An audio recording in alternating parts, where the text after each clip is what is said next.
Hey guys, it's Missy, and I got a twofer question for you guys for next week. This will count as more towards the tests, grade, and your attendance and homework. So, on the next slide, this is due Tuesday, the first part. Give me 2 to 4 words. What do you see immediately? Your first reaction. So by Tuesday, I'm going to show you this next slide. Just your gut, visceral reaction. Thursday, I want you to have the setting or the painting, like what does it mean to you? Like where this place is, what happens there, what goes on, its importance, etc. Usually I do this in a class discussion, but yeah. All right, so hopefully you watch this video because then you get the two-part question. And remember, send it via text message if you can, is the best way. Always include your name. So here's the slide, the image in question. And I want you to just immediately, what do you see? Or what do you think of immediately? And then by Thursday, I want you to tell me what this place means to you or what's important or what goes on there or just anything like, your reaction to it. So we're going to be talking about light and color today. Light and value. Without light, there is no art. And we'll be talking about tint, adding white. So if you add white to red, you get pink, let's say.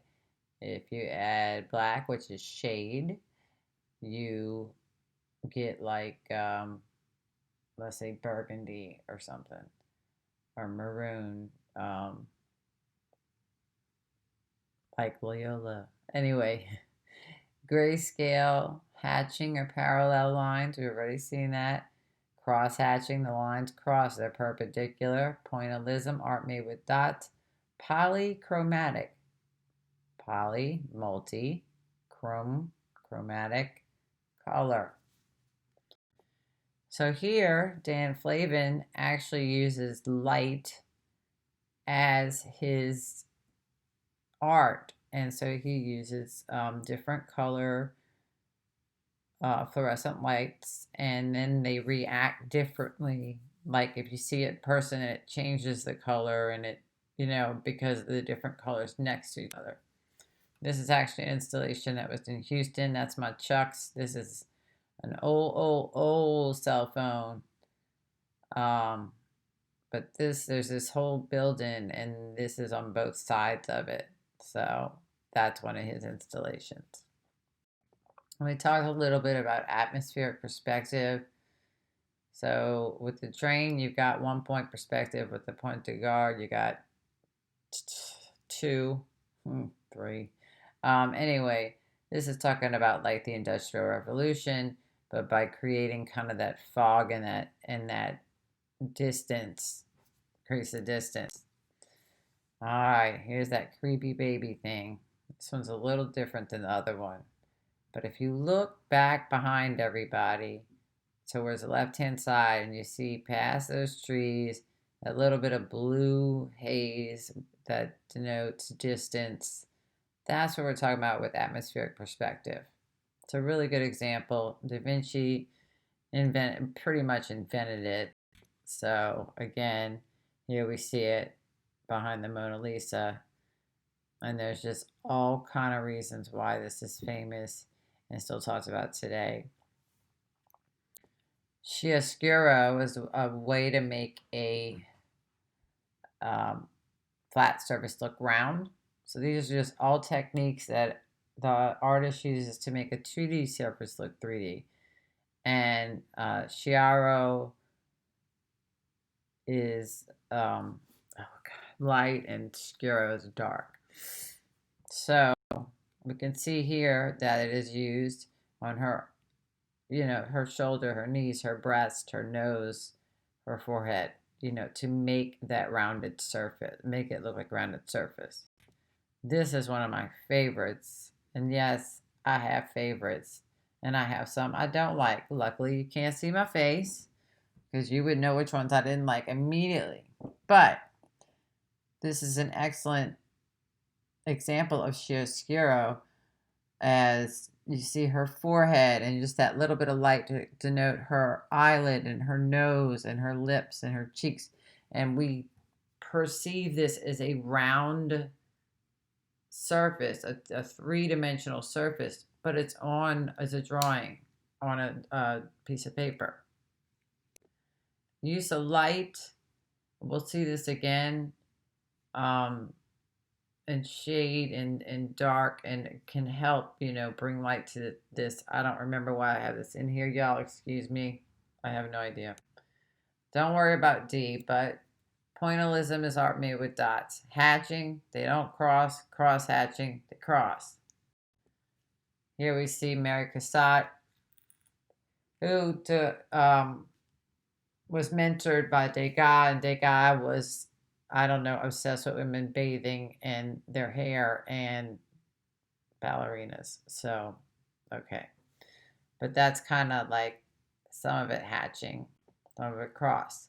Now, if you look at the cheek right there of head of a satyr, you'll see cross hatching. And by making the lines closer, he makes like shadows, and by making them further apart, he makes light. So that's just lines on a piece of paper, basically, that he highlighted or darkened to make it look like this face. Nobody can see through your eyeballs. So everybody sees color differently. So I may say something's red, and somebody else will say, no, it's orange, or no, it's this, it's whatever. Nobody can see through your eyes, so there's no wrong way to see. But color is also connected with emotion. And I'll get back into that. The grayscale, honestly, it's just, adding white or black to make shades of gray. But this is the grayscale. And I think it's pretty, like, if I say, what is this? The grayscale. It's, shades of gray. Okay, so here we see the grayscale going in two different directions. So in one, racing sideways, he changes the skin color, and then in the other one, he changes the outfit. So he creates the grayscale utilizing the human figure and the clothing.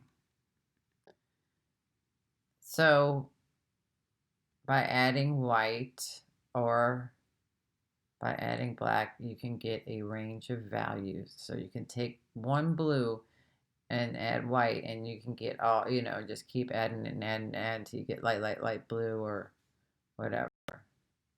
So shade, adding black, tint, adding white. So you think about, if you say, go sit in the shade, and cool off. What are you going to do? You're going to go under a tree, let's say, whatever, but it's going to be darker. Now, throwing shade's a whole different thing. But really, it kind of, So here we would see, like, there's a red, and you would add black to it slowly on one side and white on the other. So you would have tint on the white and shade on the other. And then there's the grayscale, tint, white, adding white, shade, white, adding black. All right. When we get to the formal elements, we'll talk about rhythm and repetition. So here we have the same kind of basic face and arm units, right, as he calls them, but each one is painted differently, and it's significant to the person who he cast the arms and the face from. He made plaster casts. mood with color, feelings and behavior, and each culture, the colors can mean different things. So here's a Nigerian funerary cloth. And so in Nigeria, white is death, and black is life. So like in the United States, everybody wears black to a funeral. There, they would wear white. Like that kind of cultural difference. So no wrong way to see. And when we talk about color, we talk about the spectrum. Well, it's a rainbow. Well, this one is made out of fireworks and it lasted 15 seconds. So this is the artwork right here. That's what's left of it. We'll go back to this and Sai. He's a very interesting dude. All right. And again, this is, right, the spectrum, the rainbow. Primary red, yellow, blue. And then if you mix red and yellow, you get orange. If you mix yellow and blue, you get green. And if you mix red and blue, you get purple. So complementary colors are across from each other. So here's the color wheel. So red and green are opposite. So like traffic lights or Christmas or, well, okay. So blue and orange, a lot of college football teams have blue and orange, uniforms and colors. And then where am I? Oh, yellow and purple. There's that, school in Baton Rouge. Those people, yes, over there in Baton Rouge. Their colors are purple and yellow. So before, after. I had no idea how saturated and like how his hues were so deep on the Sistine ceiling.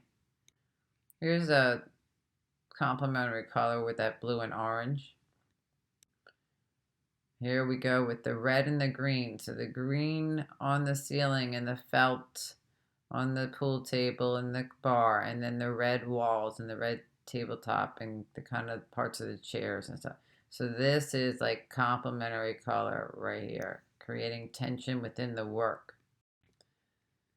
And we've got Bearded Sheba, who just kept adding color, and it is polychromatic.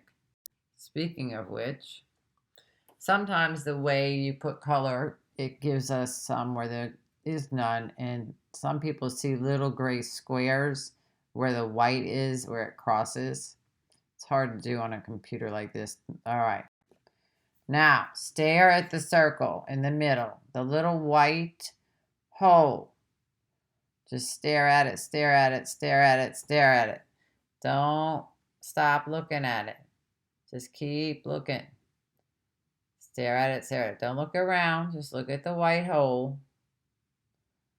Right? Everybody's doing that? Yeah, right. Okay, the one person who's watching that video, are you doing that for me? All right. So, now, can you see? I can't do it. Well, some of y'all might be able to see it. So, by using those colors and the complement colors, you should be able to see the flag on here. And this is just a blank slide. Detail of like right here. He made that whole giant painting with little bitty dots. Pointillism. This is polychromatic. I love this. It has energy and movement, and I love the name Fearless for Sale. So this thing to me just, I don't know. But it's polychromatic. It doesn't matter what I think. It's what you think. This is his eye, his glasses, his face, his nose, right? That's the whole thing. So Chuck Close does his paintings. This is what we were looking at a minute ago. Entirely with these little squares and circles in them. And he makes these giant paintings. They look like this. Color can also be arbitrary. So maybe the tree's purple. Maybe it's just weird lighting. I don't know. But, right, no wrong way to see. Kandinsky used music and its energy to create these compositions. All right, so you got 2 questions for next week. Peace.